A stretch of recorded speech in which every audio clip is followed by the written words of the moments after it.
O que são os livros apócrifos? Os livros apócrifos são livros que não fazem parte da lista oficial da Bíblia.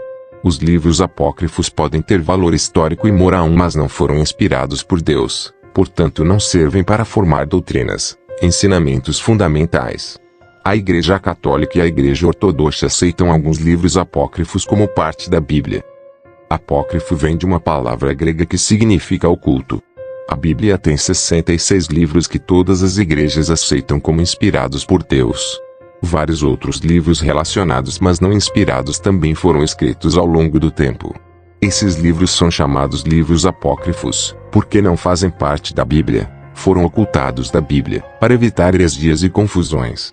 Os livros apócrifos podem ter informação interessante e útil, mas também têm ensinamentos duvidosos, que contradizem o resto da Bíblia. Alguns têm histórias fantasiosas e erros históricos. Seus ensinamentos não têm o mesmo valor que a palavra de Deus. 2 Pedro 1,16.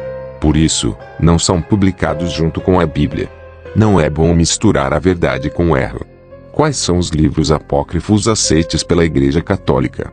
A lista dos livros apócrifos aceites pela Igreja Católica é Tobias, Judite, a Sabedoria de Salomão, Eclesiástico, Baruque, e a Carta de Jeremias, 1 e 2 Macabeus, trechos acrescentados a Ester, trechos acrescentados a Daniel. Esses livros são chamados de deuterocanônicos na Igreja Católica, porque somente foram oficialmente aceites como divinamente inspirados em 1546 d.C. Todos esses livros apócrifos pertencem ao Antigo Testamento e não são aceites pelos judeus como sendo inspirados por Deus.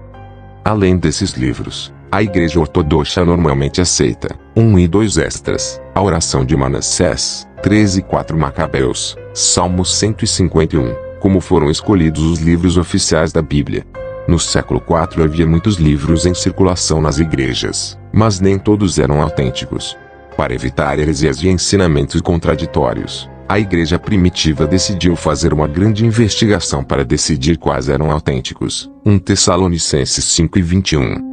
Os líderes das igrejas e estudiosos cristãos se juntaram em concílios e investigaram cada livro.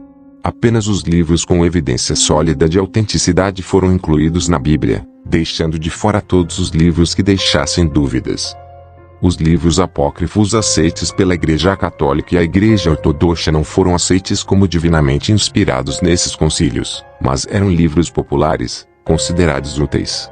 Eram um pouco como os livros que muitos cristãos escrevem hoje em dia, esclarecedores, mas não têm a mesma autoridade que a Bíblia. O vídeo está chegando no fim. Lembre-se, Jesus está voltando.